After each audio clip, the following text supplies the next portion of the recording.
तो पानीपत का तीसरा युद्ध, पानीपत के तीसरे युद्ध की अभी हमने थोड़ी देर पहले आप लोगों को पृष्ठभूमि बताई थी।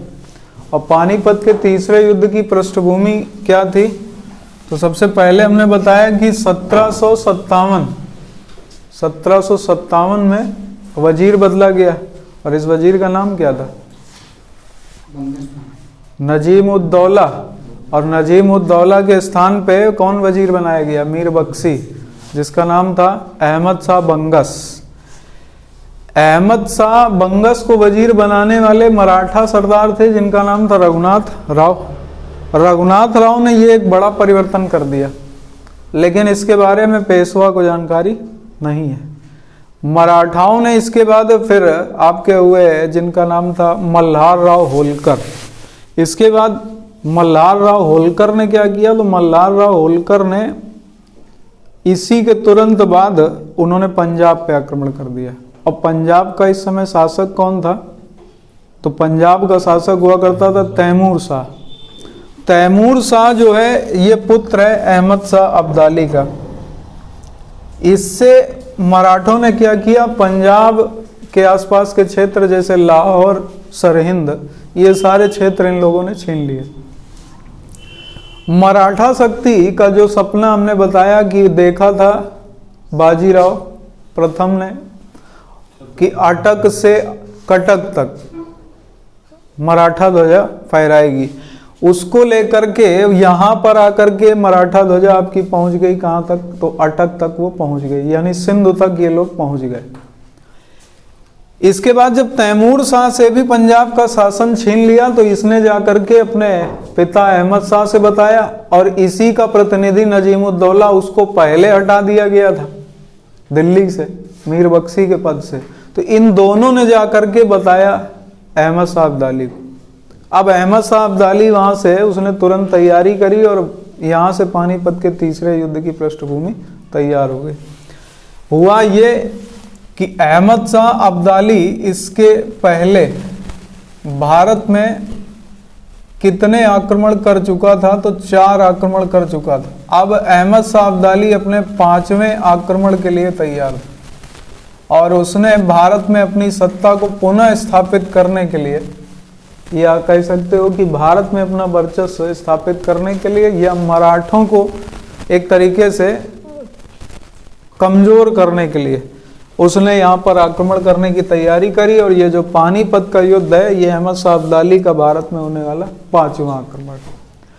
इस समय अगर मुगल बादशाह की बात की जाए तो इस समय आपके मुगल बादशाह ये कौन थे? तो मुगल बादशाह हुआ करते थे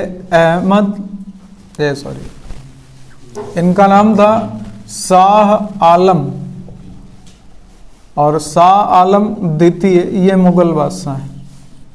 लेकिन इनके अंदर इतनी शक्ति नहीं है कि ये अफगानों का प्रतिकार कर पाए। अफगानों का प्रतिकार करने की शक्ति शाह आलम में नहीं है, लेकिन इनको आगे आने की जरूरत भी नहीं है। उसका कारण क्या है? उसका कारण ये है कि भारत में सबसे बड़ी शक्ति बन चुकी है मराठा। हमने बताया आपको अभी इसके पहले कि मुगल बादशाह जिसको सिंहासन से हटा दिया गया, और वो कौन था? अहमद शाह। उसकी जगह आलमगीर सेकंड को रघुनाथ राव ने बना दिया, और मराठा पूरे भारत में चौथ और सरदेश मुखी वसूलने का अधिकार रख रहे हैं। तो सबसे बड़ी शक्ति जो है अहमद शाह अब्दाली का अभियान भी उसी के विरुद्ध है। अब इस समय मराठा शक्ति में अगर कहा जाए तो पेशवा कौन है? तो बाजीराव पेशवा हैं, और ये पुत्र हैं बाजीराव प्रथम के। और उनके बाजीराव प्रथम के पिता भी आप लोग पढ़ चुके हैं, उनका नाम था बालाजी विश्वनाथ, और पहले पेशवा के रूप में भी उनको देखा जाता है। इसके बाद बाजीराव फर्स्ट हुए, और इसके बाद बालाजी बाजीराव। तो बालाजी बाजीराव ने इस अफगान आक्रमण का प्रत्युत्तर देने की तैयारी करी। इस तैयारी में इन्होंने किया क्या? इनके पुत्र थे जिनका नाम था विश्वास राव, और इनके दूसरे पुत्र थे जिनका नाम था सदाशिव राव। ये दोनों तैयार हुए मराठाओं का नेतृत्व करने के लिए। इसके साथ में मराठाओं के सरदार हैं जसवंत राव, ये भी तैयार हुए। और इसके साथ में एक प्रसिद्ध तोपची है जिसका बड़ा प्रसिद्ध नाम हुआ करता था उस समय, इसका नाम था इब्राहिम गारदी खां। ये प्रसिद्ध तोपची है जो मराठाओं की सेना में है। अगर दूसरी तरफ देखा जाए तो दूसरी तरफ आपके अहमद शाह अब्दाली हैं जो कि अफगानों का नेतृत्व कर रहे हैं।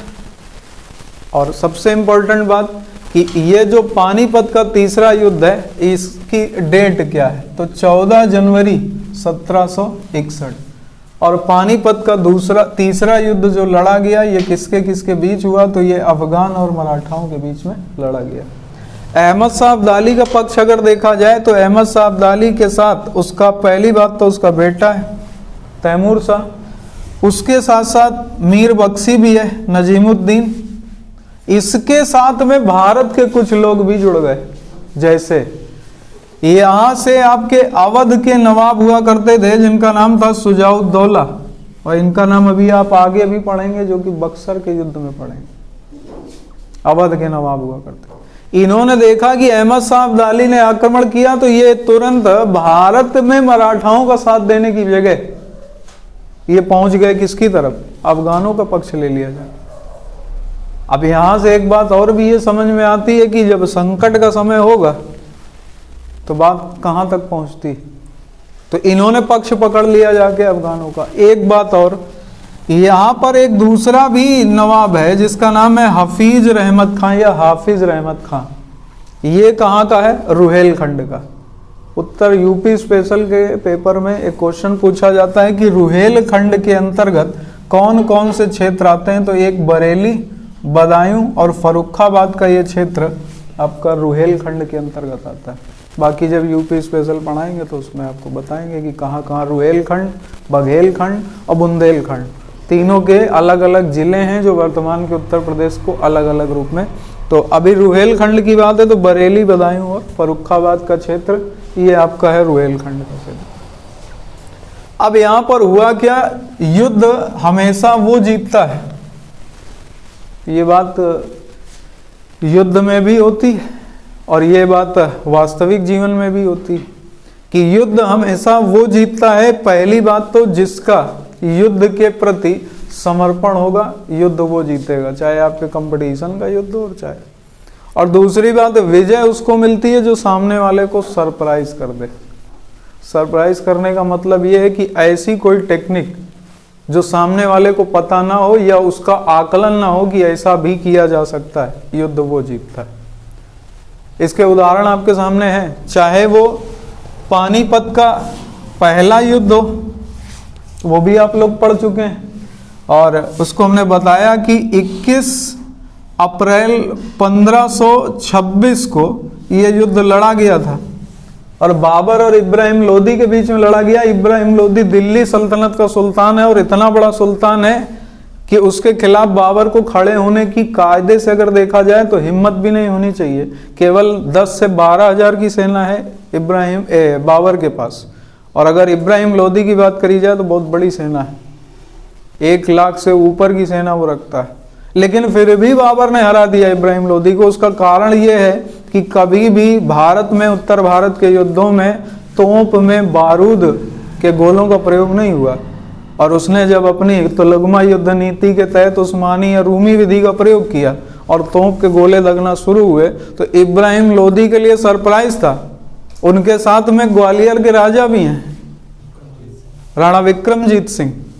पहले तो दुश्मनी थी लेकिन बाद में दोस्ती हो गई, और राणा विक्रमजीत सिंह से इब्राहिम लोदी की इतनी बड़ी दोस्ती हो गई कि दोनों युद्ध में मरने को तैयार हो गए। और राणा विक्रमजीत सिंह इसी वजह से पानीपत के पहले युद्ध में लड़ते हुए वीरगति को भी प्राप्त हो गए। इब्राहिम लोदी जो थे युद्ध भूमि में मारे जाने वाले एकमात्र दिल्ली सल्तनत के सुल्तान बने, आपके पेपर में बहुत बार पूछा गया।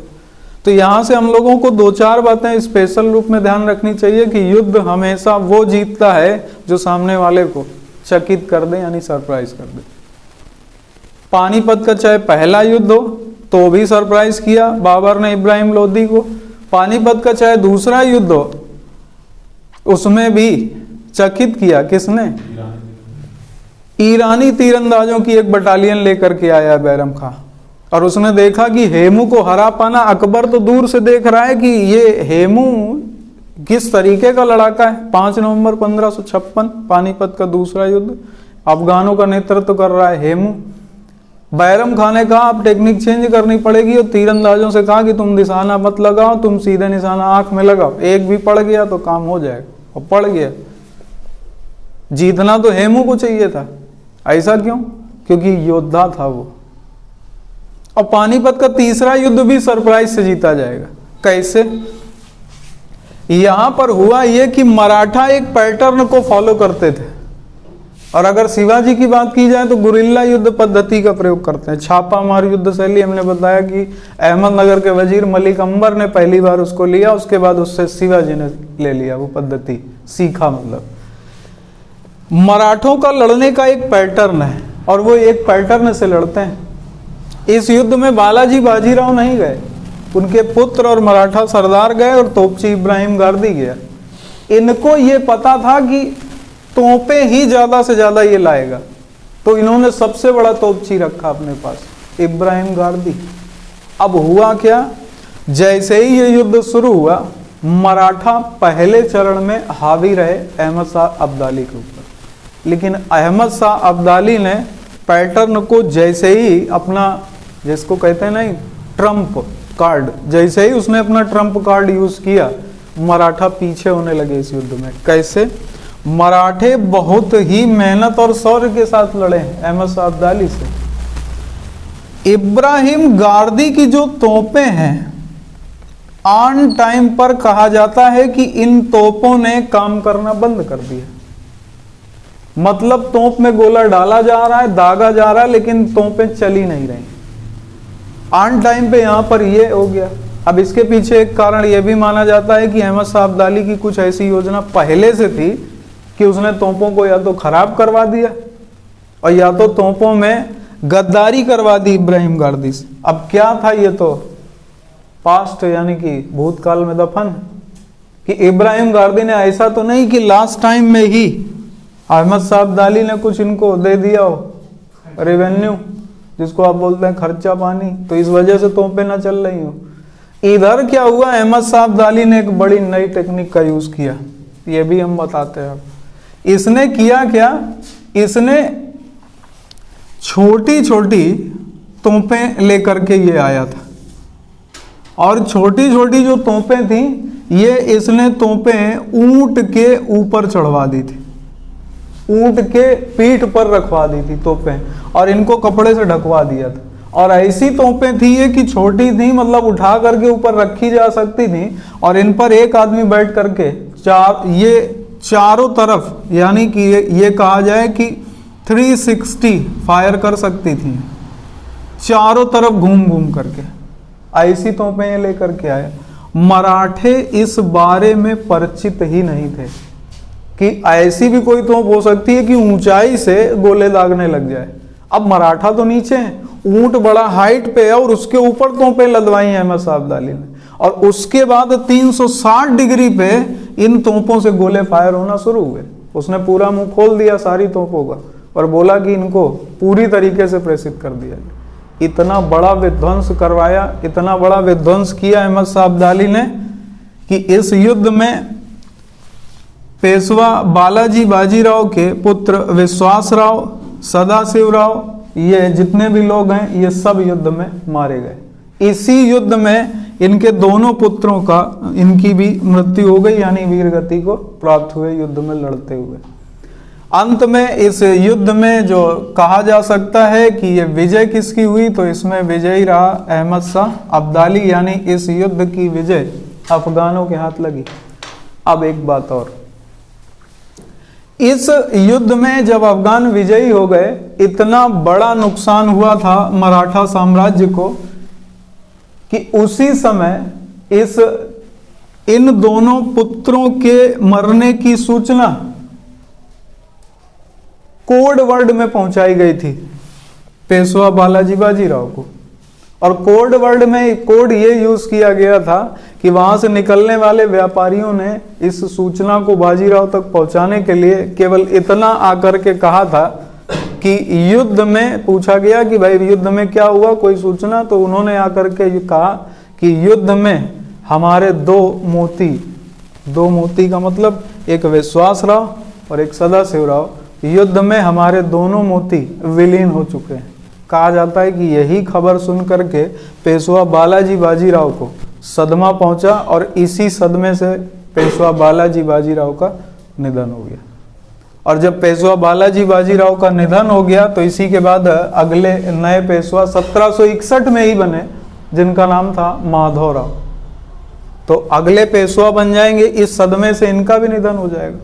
फिर पूछा जाता है कि वह कौन सा युद्ध था जिसके बारे में कहा जाता है कि मराठा शक्ति में कोई भी ऐसा नहीं बचा था जिसने अपना घर का या अपने परिवार का कोई एक या इससे अधिक खोया न हो।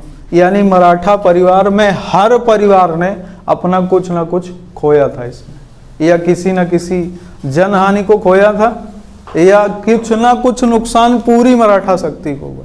पूरे मराठा इस युद्ध के बाद टूट गए, और जब इस युद्ध के बाद मराठा टूट गए तो संकल्प लिया अगले पेशवा ने, और अगले पेशवा का नाम था माधवराव। माधवराव अगले पेशवा बने और 1761 में ही इनको पेशवा पद पे लाया गया, और इन्होंने इसी समय संकल्प लिया कि मैं मराठा शक्ति को दोबारा से स्थापित करने का पूरा प्रयास करूंगा। तो ये था आपका पानीपत का तृतीय युद्ध। उम्मीद है समझ में आ गया होगा सबको। एक बार अगर आप लोगों को वीडियो अच्छा लग रहा हो, पसंद आ रहा हो, तो लाइक, शेयर और सब्सक्राइब कर दीजिएगा, और ज़्यादा से ज़्यादा शेयर करिएगा इसको। तो सभी को तब नेक्स्ट वीडियो में फिर मुलाकात होगी किसी अच्छे वीडियो के साथ। तब तक के लिए सभी को जय हिंद, वंदे मातरम।